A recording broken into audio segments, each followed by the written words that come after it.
আমি এটা কল্পনাও করি নাই, বিশ্বাস করেন কল্পনাও করি নাই। এই ঘুমের জন্য এত কিছু আমি আজকে মিস করলাম, কি কি বলবো বলেন।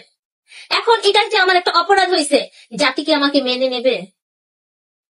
আপনারা কি আমাকে মেনে নেবেন বলেন? এত বড় অপরাধ আমি করে ফেলেছি, এখন কি হবে? এখন কি হবে? এখন তো আমি আসলে বুঝে পাচ্ছি না এটা কি ঘটে গেল, কি হয়ে গেল আমার সাথে। করে ফেলছি, এই অপরাধের শাস্তি কি আমি জানি না। অনেক বড় অন্যায় হয়ে গেছে, অনেক বড় ভুল হয়ে গেছে। এই অন্যায় ভুলের মধ্যে কি করব বলেন তো, কি করা উচিত? যাই হোক, এই অন্যায় ভুলের তো কিছু করা উচিত না। আমার মনে হচ্ছে আমার এই ওড়নাটা বিশাল বড় লাগতেছে, এটা পেঁচানোর থেকে। মেনে নিবে এটা বলো আগে। তোমরা কি আমাকে অপরাধী করে ফেলেছো? মজায় মজা, এক্স্যাক্টলি এক্স্যাক্টলি।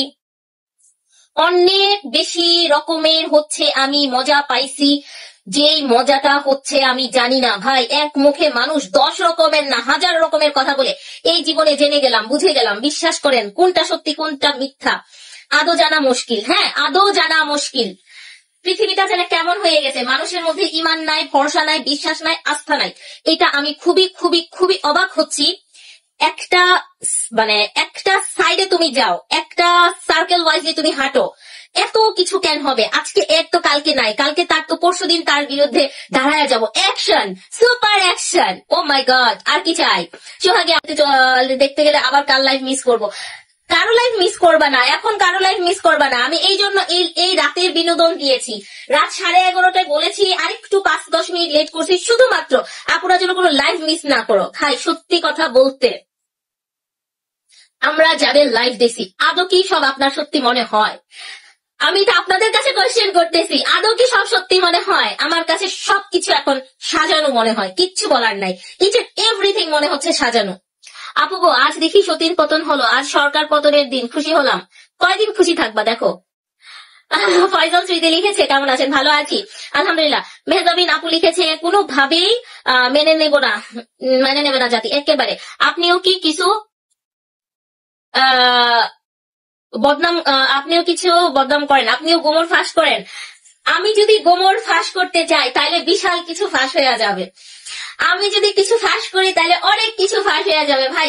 সব সময় একটু সংযত থাকি। আপুরে কতজনের কত নাটক হচ্ছে রে আপু। হ্যাঁ আপু, আপু আমার কমেন্ট যায় না কেন? ইচ্ছে করি তোমার কমেন্ট আসে। স্বপ্ন চুর, আসসালামু আলাইকুম, কেমন আছো? ওয়ালাইকুম আসসালাম, ভালো আছি।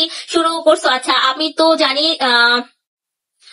এক সেকেন্ড, আমি তো জানি নাটক করছে ওরা, যত সব ফালতু নাটক। ইয়া, আজকে আপু কি অনেক কিউট লাগছে, থ্যাংক ইউ সো মাচ।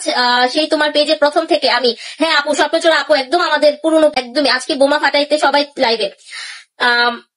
আমি একটা কথা বলি, হ্যাঁ, আমার আমার একটা একটা নীতি আছে, আমি জানি না এটা আপনারা কতটুকু এপ্রিসিয়েট করবেন।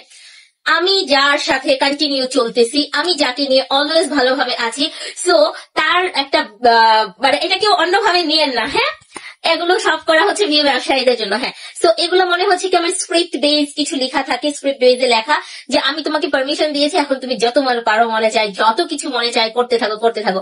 বাট আমি বিশ্বাস করি, আমি আপুদের ফোনে ঘুম ভাঙছে আমার। আমাকে অনেক আপুরা ফোন দিয়ে দিয়ে বলতেছে, এই তুমি উঠো উঠো, কি চলতেছে কি চলতেছে দেখো। আমি তো পুরাই টাসকি। আপু আজকের দিন কেমন কাটলো? আমি মিস করেছি ডিয়ার সিমরান নাজ, ওয়ালাইকুম আসসালাম। তখন আমি আসছি, হঠাৎ করে দেখি যে পাশের বাসার ভাবির লাইভ, কতক্ষণ পর দেখি বদনাম রাজার থেকে লাইভ। আরে বাপরে, কি হচ্ছে কি? কতক্ষণ পরে দেখি যে আহাদের কিছু কি বলবো, কিছু হচ্ছে লিঙ্ক আমাকে একজন দিচ্ছে, ভাঙচুর করে ফেলছে। আরেকদিকে হচ্ছে তিশা হচ্ছে মায়ের বাড়ি চলে গেছে। মানে আজকে হচ্ছে কি হইতেছে এগুলা? ভাই একটু আস্তে ধীরে যাইতাম, মজা পাইতাম। একটু ধীরে স্থিরে তোমরা হাঁটো না প্লিজ।